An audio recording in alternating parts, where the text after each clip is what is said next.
Hello everybody, I'm your ghost with the most and your fabulous host Luke here, and I have a new background because I accidentally blew up my void with a bomb, but whatever. Anyway, let's get right to the point. A few months ago, I made a video about Harley Quinn Season 3. I think the first two seasons of Harley Quinn were really good, but I thought the Season 3, well, not the worst thing I've ever seen, wasn't good, and was a pretty substantial downgrade from the previous two seasons. I was hoping Season 3 was just a fluke, and that Season 4 would be back on the level of the first two seasons. Well, unfortunately, Season 4 sucks. But there's a little bit more to it than that, so let's dig into it. Spoilers for Season 4, by the way. Anyway, the problem with Harley Quinn, both Season 3 and 4, and the reason the show has taken such a nosedive in quality, is the gayness. Okay, that sounds wrong. Okay, let me expand on that. The show was always about Harley, but it was also about the members of her gang. At the end of Season 2, Harley and Ivy got together. The problem with that is that the writers only focus on Harley and Ivy now, and everything else gets pushed to the side, including the story. King Shark barely does anything in both Seasons 3 and 4, and Clayface doesn't do much in Season 3 and is barely in Season 4. He's only in 2 episodes, and in one of them he only has like 4 lines. Which makes this even weirder is that he's in the poster like he's a somewhat big part of the season, yet he's barely in it. Dr. Psycho doesn't do much in Season 3 and 4, despite being one of the best parts of the first 2 seasons. Psy only had 2 lines in Season 3 and isn't even in Season 4, and Kite Man only appeared in 1 episode of Season 3 and isn't even in Season 4. All of these characters used to be main characters, but now the show only wants to focus on Ivy and Harley, so they get pushed to the sidelines. What makes this even worse is that Harley and Ivy aren't even a good couple. At the end of Season 3, Harley works for the Bat family, and Ivy is put in charge of the Legion of Doom. How they didn't break up then, I have no idea, but here we are.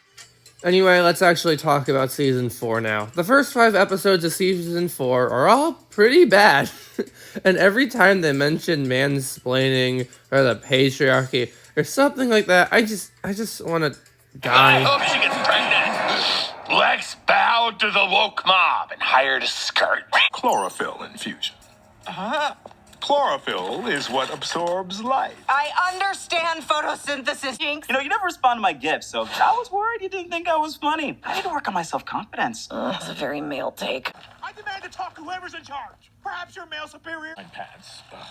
Women don't understand the pressures put on men's bodies. These jokes aren't funny. They're just really annoying. The second half of the season is a lot better than the first half of the season, but even then, it still has a lot of problems, and I wouldn't call it good. The plot actually gets really interesting in episode 6, and I was really interested to see where the rest of the season was going to go, but the rest of the second half of the season wasn't nearly as good as episode 6. There is a time travel episode which feels a bit unnecessary. I understand that it's trying to show us what the apocalypse future is going to be like, but it just kind of feels like a waste of an episode that could have been used with the more interesting murder mystery stuff. And then right after that, there's an entire episode about Bane making spaghetti so that he can get with Nora, even though he already has a girlfriend that he got in the Valentine's Day special, but I guess we're just going to ignore that. Bane doesn't even end up getting with Nora, so it was just a complete waste of time. The episode itself isn't terrible, but it just feels like filler. Episode 9 was pretty good, though. It being revealed that Harley killed Nightwing was something I did not see coming, and the potato clone thing I actually thought was pretty clever since it was foreshadowed earlier in the season. And that ending, holy shit, Joker killing Batgirl, my mouth was on the floor, and I couldn't wait to see the next episode to see where it would go. And then it was immediately revealed that the next episode Batgirl survived, and that just undid all the emotions I just felt. I mean, she is paralyzed from the waist down now, so it's not like there wasn't any consequences, but it still feels cheap. And then at the end of the season finale, they bring Nightwing back to life. God damn it. The season finale is called Killer's Block, and it refers to how Harley won't kill Joker for some reason, even though she's completely fine with killing villains, and Joker shot her friend, and she has no reason not to kill him. The title would make you think that the entire episode would be about Harley figuring out why she won't kill Joker, but no, the episode focuses more on boring moon shit, and then at the end of the season, they revive Nightwing for some reason. This season has 2 good episodes. Episodes 6 and 9 are both pretty good, but all the other episodes are mediocre at best.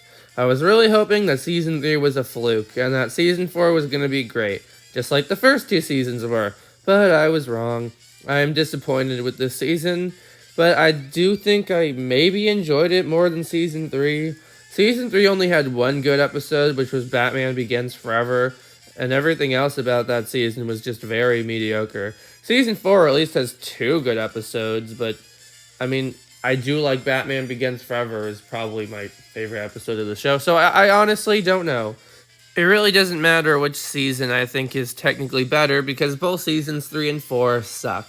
They both have 1 or 2 good episodes, but that obviously isn't enough to save the entire season. The problem with the show is that it's obsessed with Harley and Ivy's relationship, and it's bringing the entire show down.